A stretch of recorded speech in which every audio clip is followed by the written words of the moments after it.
Hello, hello, I'm Kads, and welcome back to the free-to-play review. So today's topic, one of today's topics, is going to be the latest iteration of my least favorite event in the game, the Deck of Fate, specifically the Verdant Deck of Fate. And yeah, I don't like Decks of Fate because they are RNG based in order to guarantee yourself the rewards, i.e. if you want everything or you want a specific item in from the deck, it's going to take you most of the cards to get it unless you're really lucky, which is something you don't necessarily get to bank on because that's how RNG works. But anyways, my opinions aside, let's dive right into the Verdant Deck of Fate. It is a combination of, behind my head here, Gear Hunters and Summoning Souls from Soulstones. So a Soul Rush and a Dungeon Divers, so to speak. So if we check out the info tab, go all the way to the bottom. First, we can check out that we have the Dungeon Divers table here, and then we also have the Soulstones here. And you can see here the amount of points you get. As I like to call it, the nerf applier being applied to this one is only 90%. So it's not that bad in terms of the return in terms of points compared to the maximum that we've ever seen when it comes to Decks of Fate. So 90 for mortals, 900 for immortals, and then 4,500 for eternals. The peaks are 10% more. So 100, 1,000, and 5,000. So it's not the worst time to be pulling Soulstones. However, the boosted rates in the Altar of Souls are only on Eternal Soulstones, which are the rarest and hardest to come by, the hardest tier to come by. So I literally just got my first Eternal Soulstone in probably like a year from the most recent Champion Chase tournament that we maxed out. And yeah, I only have the one. So when you're getting about 1 year trying to pull a bunch for these types of events, even though the rates are good, or better, I should say, not good, they're better.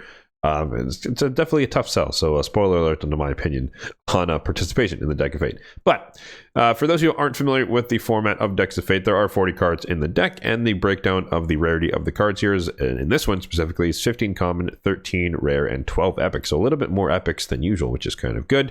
The primary selling point of this particular deck is the relic fragments here. You can see here the event relic fragments. However, there are only 50 mythical fragments up for grabs, which is a bit of a bummer. So it's only half of a chance to get a mythical, or half of the highest chance to get a mythical relic, and then 150 legendaries, 200 epic, and who really cares about the rare ones, right? But yeah, you're going for this if you really want to maximize your chance of getting any type of mythical relic on your account. But again, these 2 or 3 nodes that have the mythical ones might be pretty sparse compared to the 40 cards in the entirety of the deck. So you have to be prepared to flip all of the cards if you're trying to guarantee yourself to get the rewards, or you just have to get lucky along the way. One of the primary gimmicks of Decks of Fate, though, are that if you get 3 of a kind in a row, then you can roll on these respective rarity tables and try to get more rewards. And there is the pinning feature, which is good. So technically speaking, there is a chance that along the way there are, like we said, 12 epic cards. So you're guaranteed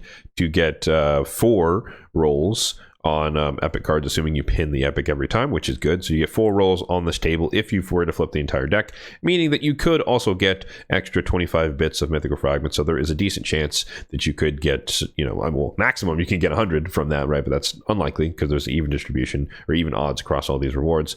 But you could get more fragments and you could earn yourself up to 100. Therefore, you could try for the highest chance to get a mythic relic. So just worth mentioning that. But yeah, you can roll on this table 4 times as long as you pin all the epic cards, and that is a potentially alluring appeal of this event if that is kind of your goal. So as usual, let's hop into my spreadsheet really briefly here to highlight these numbers in a bit more digestible form. And if you'd like a link to the spreadsheet, it will be in the description box down below. You can follow along or click on the respective tab. We are in the Deck of Fate calculator tab, as you can see here on the bottom. So just make note that there are multiple tabs in the spreadsheet. There are plenty of tools, so feel free to check them all out if they might be useful to you.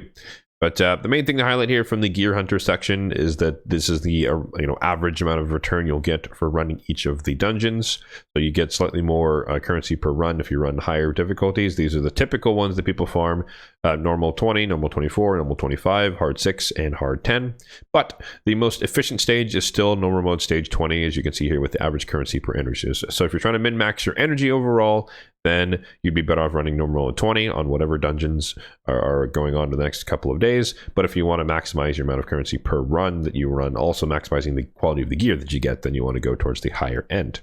Then you also get some credit for running the campaign as well if you're working on the Champion Training Tournament, which at least at the time of this recording just started as of this morning.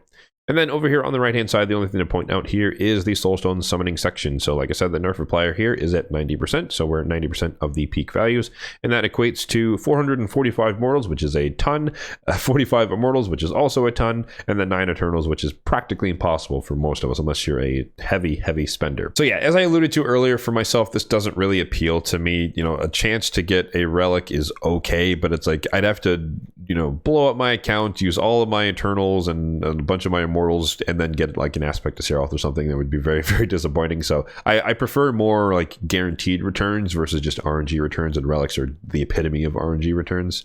And so that's just not as appealing to me. Guaranteed champions are more appealing, but they need to be good ones, stuff like that.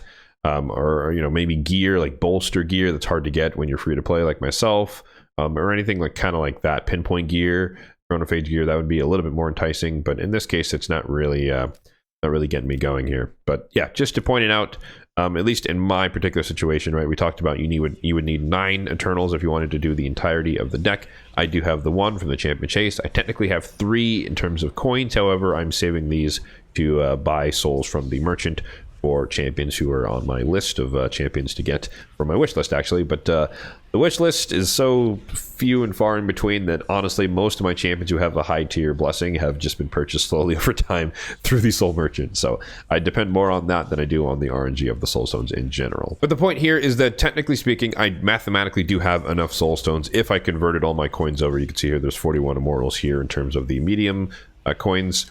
I could do this entire deck of fate, but I'm choosing not to because the value just isn't there for me. So that's not just, it's not that I can't do it, it's that I'm actively choosing not to do it because I don't think it's worth it. But yeah, that's just my opinion. In terms of what you guys should do in terms of a formal recommendation, it's up to you on how much you value relic crafting materials. Do you have enough Soulstones to kind of get somewhere with the deck? Do you want to grind a bunch of dungeons over the next couple of days, throw some gems into that? You finish the fusion maybe, so this is where your focus area is. That could be worth it. But yeah, pull Soulstones if you would like to. You could focus on Eternals if you have any. I know it's pretty rare for most people to have a massive stockpile of Eternals, but maybe I could be wrong. Maybe a lot of you have a lot more Soulstones than I, at least Eternals, and this could be a really easy win, and you really care about trying to maximize your potential to get good relics. So with that said, that is going to do it for the free-to-play review of the Verdant Deck of Fate. Let me know in the comment section down below what your plan is relative to this iteration of the Deck of Fate. As I mentioned, mine is basically just run, I think I still need to run Dragon to finish up the Pelops Fusion, and then I need to champion train all of the rares and the Epic to fuse Pelops in the end, so I'll be working on that for the next 2.5 days, and then maybe I'll earn probably 3 flips, and then I'll just get what I get from that and move on with my life. As always, if you did find this video helpful, then be sure to hit that like button down below, really does help out the channel, and feel free to hit the subscribe button down below as well, if and only if you're enjoying the content overall on the channel for more content just like this one in the future. Thanks for watching, and have a good one.